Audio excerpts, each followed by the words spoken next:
On the Fringe with Dan RadioStyle. I hope everybody out there is having themselves a great day.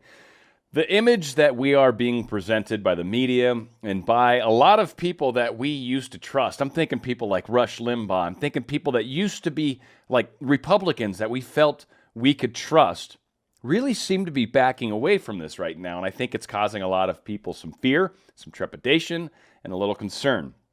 Now, I'm going to say I've been in sports. I've done a lot of things in my life, but certainly one of the places where I learned about winning and losing was in athletics.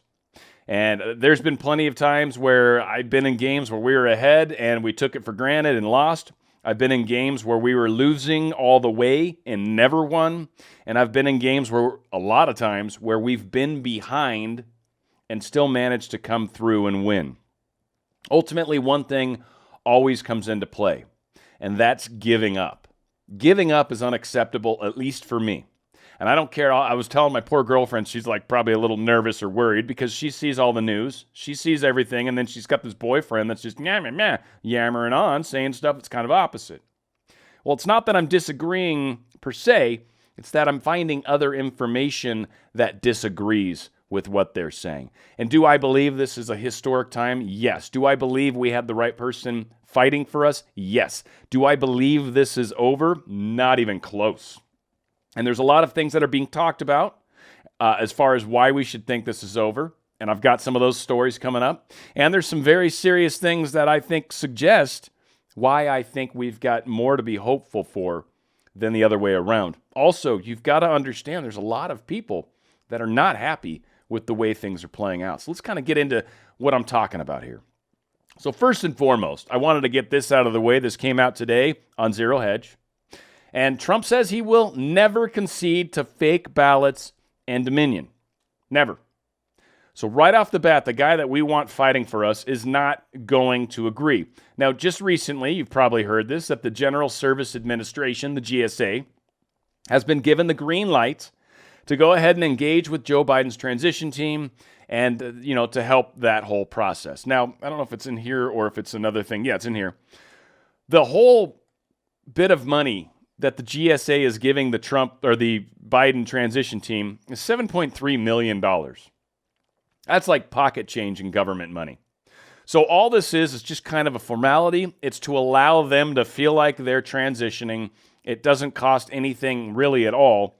And Trump's very serious about what he's saying in that there's no way I'm giving up.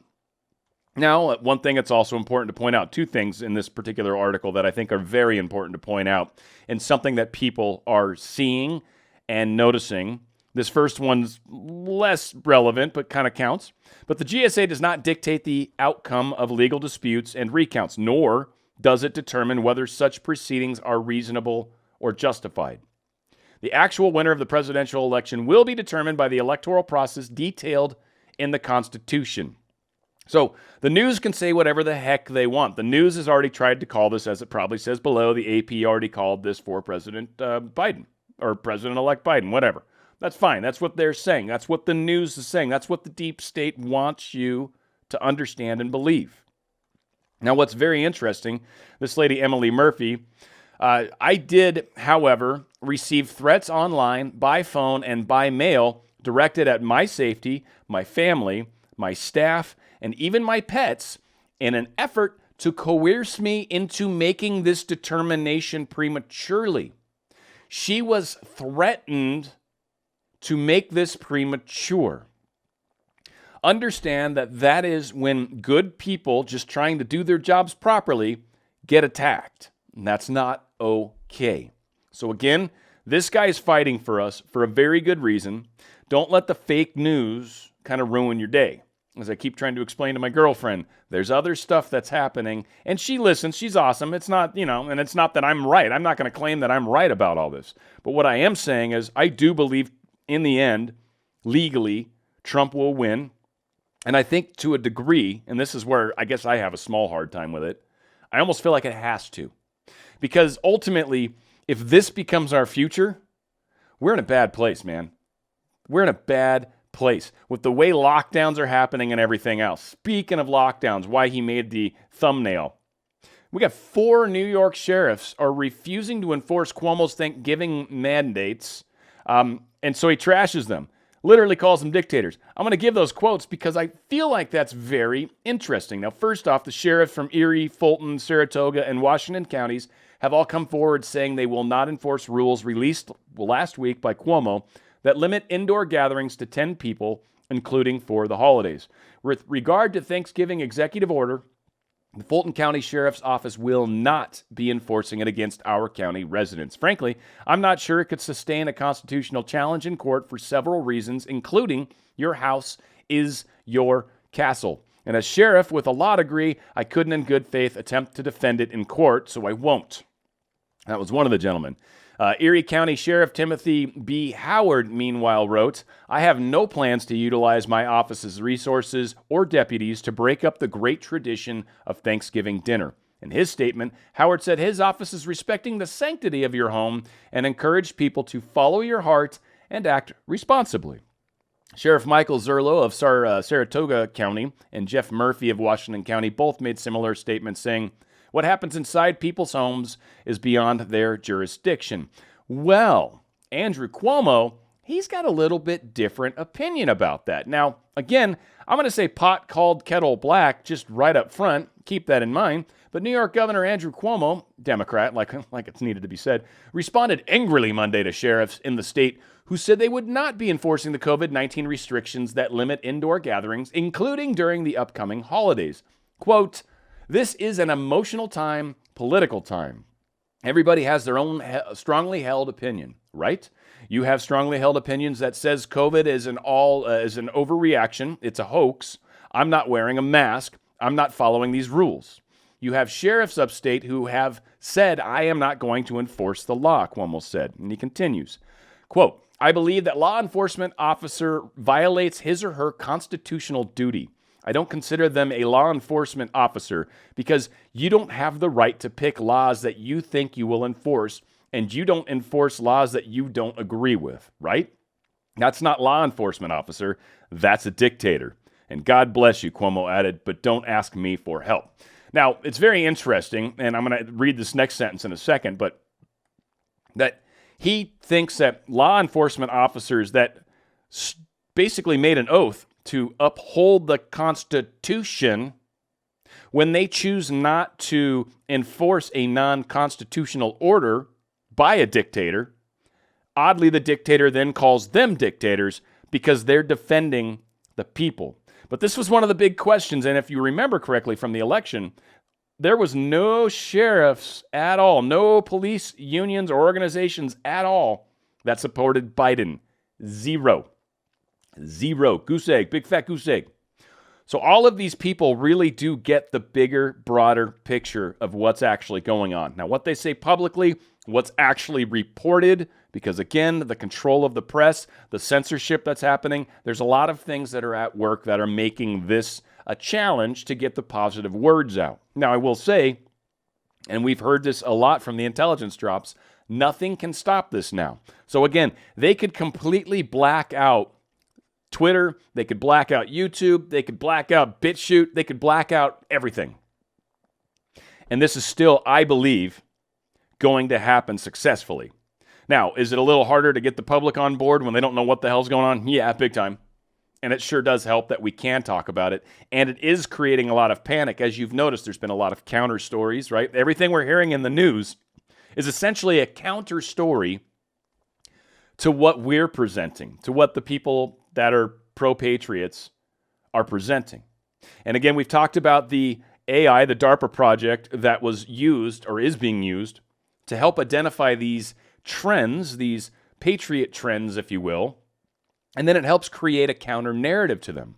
But what I've started noticing as I've been paying attention to these, hopefully you do too, is that a lot of the counter narratives don't really hold any muster when you actually attack them with any sort of facts. Like the counter narratives are usually pretty hollow, I've found. So yes, they have this counter narrative. Yes, that's putting or keeping doubt in many people's minds. But I think the people that really do understand or believe or are actually doing a little research or maybe listening to some people that are doing some research, I think those people are actually seeing the counter narrative for what it is, a weak argument that really doesn't hold water. Now, lastly, I think this is the best thing. Cuomo's quote, Laws apply in your home. Domestic violence applies in your home. Drug laws apply in your home. Yes, it does. So he points to a number of cases where he thinks that it's his business what you're doing in your home. You want to be able to act irresponsibly, but then endanger the ambulance driver and endanger the nurse and endanger the doctor because of your actions. It's not like your actions only affect you.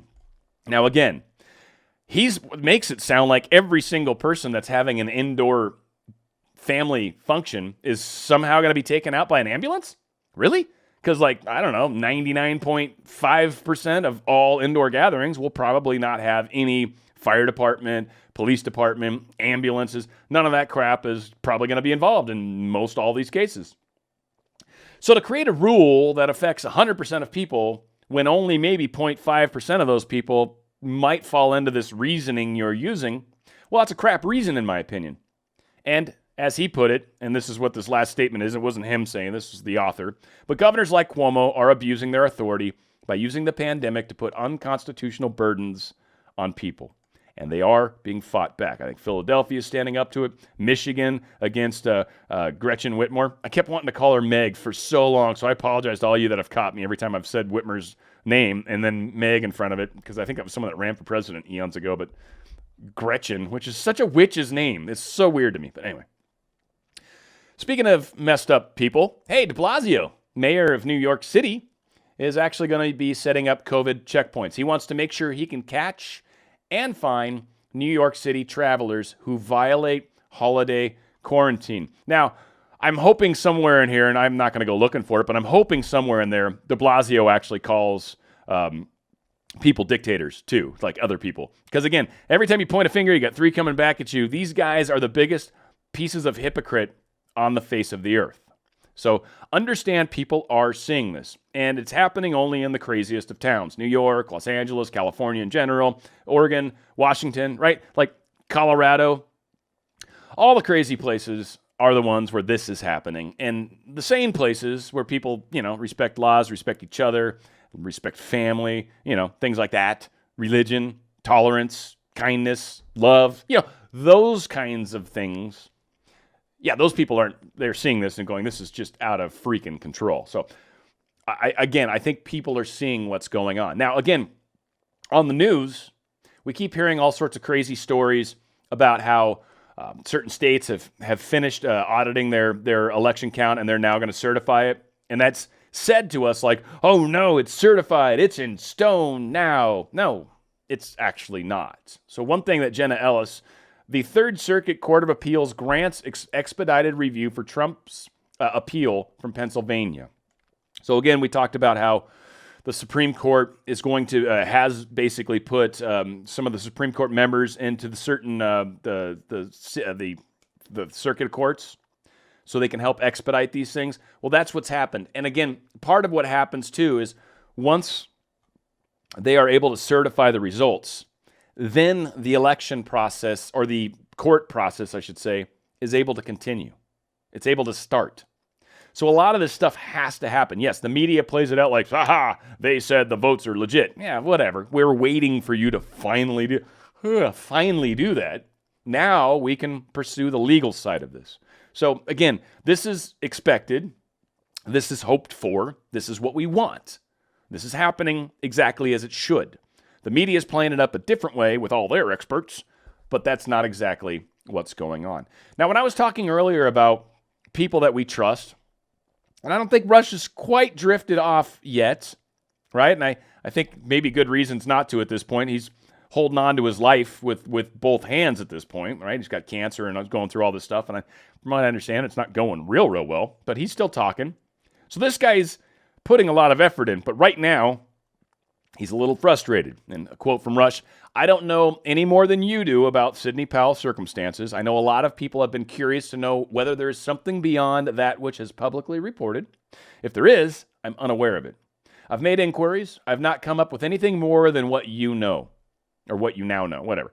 We'll deal with it as it unfolds and manifests itself. There's a bunch of different theories going around that she really is not going to stop working.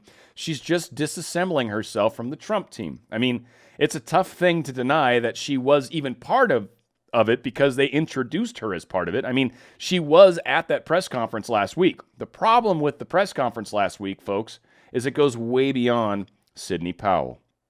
And so, again, all of this kind of really getting to Rush being a little frustrated about the pace at which all of these things are happening.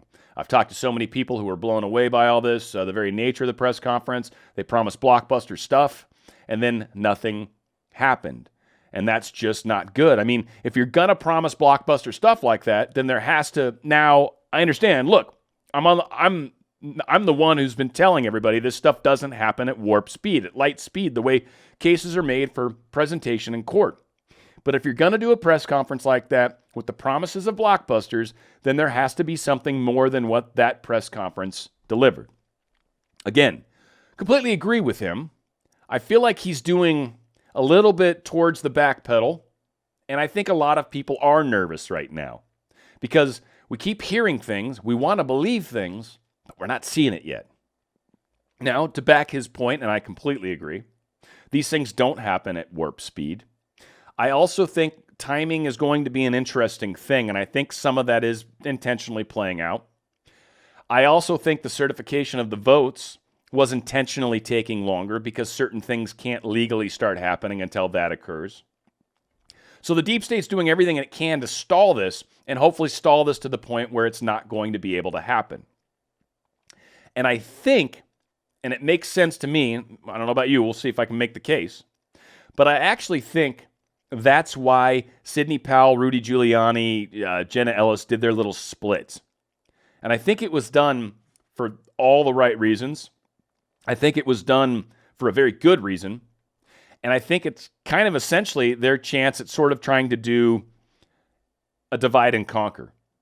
And as Rudy Giuliani states, he talks about really the reason why they split apart was because they are basically wanting to go in different directions.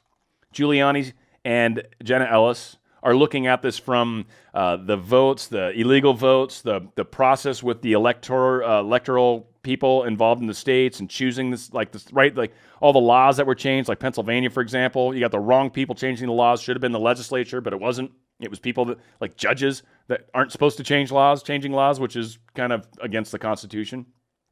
So their focus is very much in that direction. So that's fine. That's what we want. They're going after the procedural aspect of the election, which is a lot of work, a lot of filings. There's all sorts of affidavits that speak to that. So there's gobs going on there. The reason why they are Trump's attorneys is because it was Trump's rights that were stepped on when they didn't allow certain votes to be counted, when they didn't allow the curing process to occur evenly, right? Like a number of things that happened interfered with Trump's rights to win the election fairly. So they are Trump's legal team. Now, in the case of Powell, she is going after this from the technology standpoint, from the different electors and whatnot that made these deals, these like Georgia, the $100 million deal to bring Dominion software in, potential kickbacks that are happening around that. That whole process is an insane amount of work.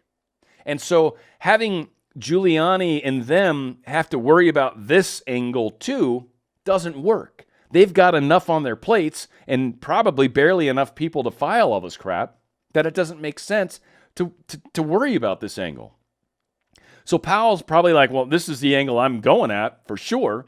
And cool, I'm going to do this for we the people, for the people of the United States that have been defrauded. So Trump's got his personal legal team, presidential legal team, whatever. And we the people, we have our own legal team, right? We have Lynn down in Georgia. We also have Powell, who is fighting for us. And again, remember, Powell probably knows a lot of stuff because General Flynn was her client. Imagine all the things that she learned just because she had to with the attorney-client privilege and having to be able to fight this case, she needed to know.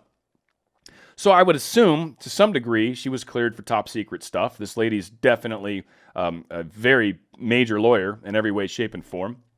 So again, all these things are playing out, and she's going to work on that one angle. This isn't a falling out. This isn't an argument. None of these guys are getting along fine. They're splitting, they're dividing and conquering is essentially what's going on. So a lot is playing out. Now, do I agree that we should definitely see some filings this week or something? Yeah. The longer it waits, it's driving people insane. It's not helping. But if it's even, honestly, truly, if it's even a quarter of the bombshell that they're promising us, even a quarter of a bombshell they're promising us, it's probably going to be just monumental how large it is, right?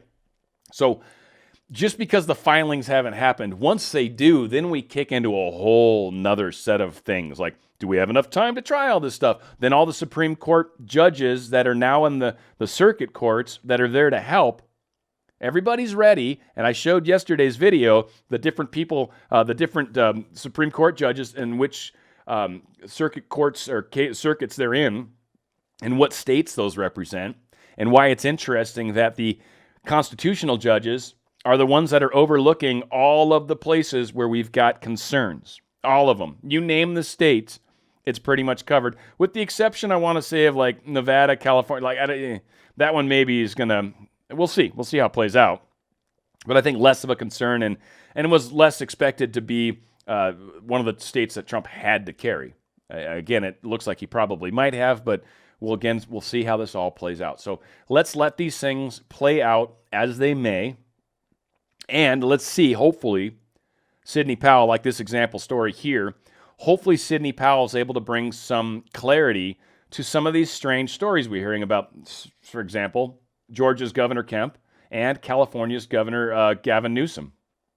Because some strange things have happened, apparently, at least with Gavin Newsom. He was caught wiring $500 million to communist China as part of a massive face mask money laundering scheme. Now, they're calling it face mask money laundering scheme in quotes because it's what it seems like it is. I don't know if we actually got $500 million worth of masks or not, but that's kind of how money laundering typically works, right? You, quote, buy something from someplace and you're just basically giving them a bunch of money, and then they're able to sort of kick it back in other ways, which very possibly is maybe happening. So there's a lot of questions around what exactly Newsom was doing when people asked him in California, hey, what are you doing, buddy? He's like, I'm not going to talk about it. Literally, not going to talk about it. So without a doubt, it looks slimy, it looks dirty. You know, if it walks like a duck, if it quacks like a duck, if it floats like a duck, it's probably a duck, right? Well, this kind of smells like money laundering, floats like money laundering, and walks like money laundering. It's probably money laundering, I'm sure. But we'll see. We'll see how it plays out. I'm not a lawyer. Don't play one on TV. Don't want to. But I think we're going to see a lot of information start to come out. And when we realize that governors on the governor level were very well working with foreign entities to potentially affect our vote, any evidence of that, any paper trail that shows money being paid is enough to throw question into many people's minds. Why do you think the deep state's fighting this so hard? It's fighting this because there is evidence, and they know, the deep state knows there's evidence. They weren't able to hide it all, and they honestly didn't think they were going to get caught. They thought they were going to be able to get away with this, and probably the only reason we did catch them is because there were so many votes for Trump that it literally broke their algorithm. I think if they would have gotten their algorithm correct from the get-go, we probably never would have found out about this. Probably not. But the fact that the algorithm busted and then they had to manually inject votes, that screwed all the data up. That broke the data. And because of that, there's now significant evidence from a data standpoint. But on top of that, I'm pretty sure some of these procedural things will pop out some way, shape, or form. I've heard, and whether we got access to the logs or not, but I've heard the logs that Dominion keeps looks at all this stuff. So if any votes were changed, if any uploads went, like any of the stuff that, quote, supposedly happened, there should be a log of those happenings. Again, let's see it play out. If we get through Tuesday of next week and there's still no court stuff pushed out, I'm going to be like a lot of people, and I'm going to be starting to get a little nervous. But I'll be honest, right now, the fact that it's Thanksgiving week, too, doesn't help. But I really do feel we've got until about Tuesday, Wednesday, maybe of next week.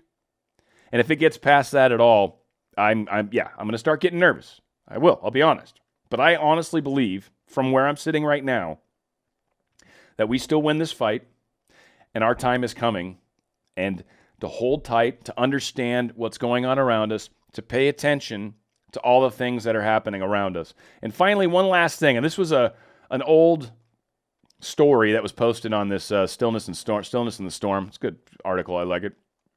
But they were talking about how so many people don't like this concept of trust the plan. And this guy, this person that wrote this is Justin DeChamps, and he's actually I think the owner of the site. But he says it's not quite what you think they mean by that. And I agree. So here's what someone posted. Dylan Wheeler, don't know who he is, but Trump hasn't stopped the shutdown, fast-tracked an untested vaccine, won't mention the coin shortage, didn't get our churches open, agrees with Fauci on the second wave, won't condemn Gates, wishes the best for Ghislaine, wants Microsoft to buy TikTok. I'm not trusting the plan. Now, what this guy writes back is basically speaking to all those points. And a lot of it comes down to the fact that Trump just couldn't be a dictator and just basically say, yep, we're doing this, and yep, we're opening up everything. Like, he couldn't just go into one area and override what the governors were doing. He needed people to see this. Trump can't go in and force all of the things to happen the way he wants them to. That is a dictator. He has to go in and let people see what their leaders/dictators are doing in their own areas.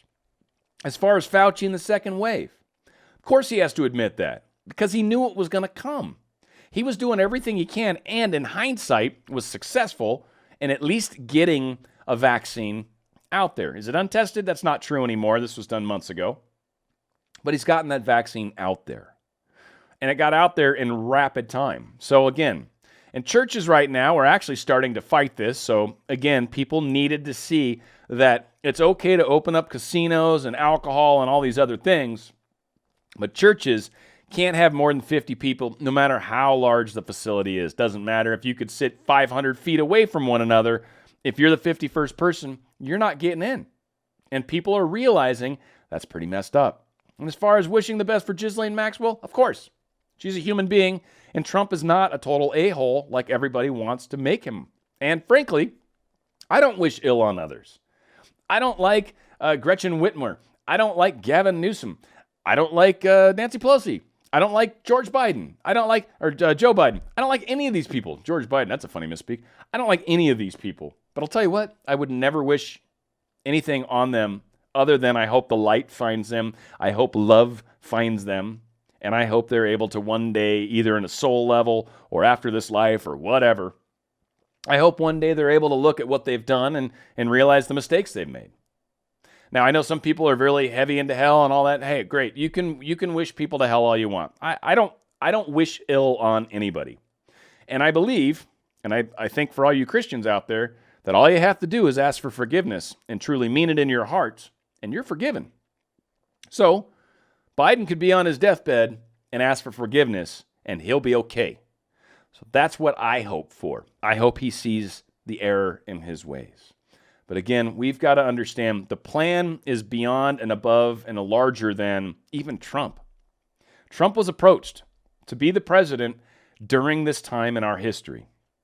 This plan was already in motion, already in place, and Trump was, I think, probably approached 20 years ago, 15 years ago, roughly, because I think that had a lot to do with why The Apprentice happened, and a lot of that had to do with building fame and notoriety and getting people to like him. 15 years that show was on. So for all these people that say Trump's horrible, Trump's bad, 15 years he had a successful, highly rated show. That's not easy to do.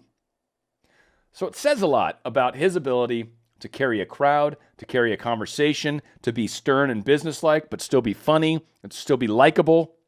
He was able to do all of that. Did we see some harder sides of him during the fights that we've had in our government as they tried to impeach him, as they tried to kick him out of office, as they've probably tried to take his life in numerous cases, as they've threatened the life of his family members? You think maybe he got bitter a couple times, a little pissed off? Maybe might have said some things that came off a little bit name-cally? Yeah. People like Pencil Neck Schiff, who's been having it out to get him from day one? Yeah, I would imagine he's got no kind words for Schiff at all, and nor would I expect him to.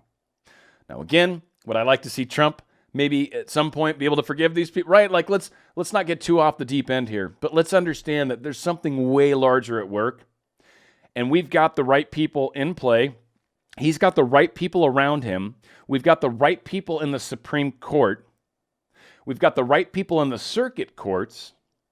We've got the right people in the Attorney General's office, in the office of whatever, right? Like Pompeo, we've got Barr, we've got Mnuchin, and I'm forgetting 3 other dudes. We have majorly got all the right people in place. Do you think that's an accident? Do you think that's coincidence? The media makes it sound like we're losing. All of the pieces are in place. Think about it. We are watching this play out. Is it happening fast enough? No, and it's not going to. For anybody that needs it to happen faster, trust me, you're going to be disappointed. But for those of us that keep feeling like there's still a win in play, you're right. There is. We've got the right people.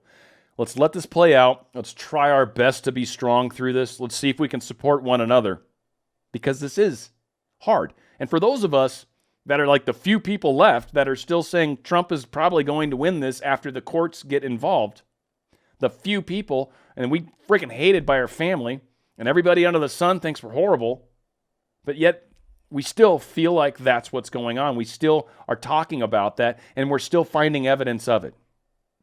If I'm wrong, I'll fall on that sword at that time. But I'll tell you what, this ain't over until it's over. And I'll tell you what, I don't give up until it's over. Till that final whistle blows, then I'll accept my 9-0 loss. But until that final whistle blows, I'm still trying to win this freaking game, even if I'm behind. That's how we win. That's how Americans are. We don't take no for an answer. We don't take that's too hard to do for an answer. We put a man on the moon. That's not how we roll. We're better than that. We're patriots. We're strong. We love this country, and we love what it stands for, and we love God, and we know He's involved in this. Have faith, dear patriots. We will get there. This is going to be a rocky road. Make sure you got some good suspension on your car. Make sure you got the tires maybe a little less pressure, because it's going to be a bumpy ride. And the best that we can do is try to smooth those bumps out the best we can. Remember, when we're united, we are exceptionally strong. Where we go one, we go all. It's on the Fringe with Dan RadioStyle.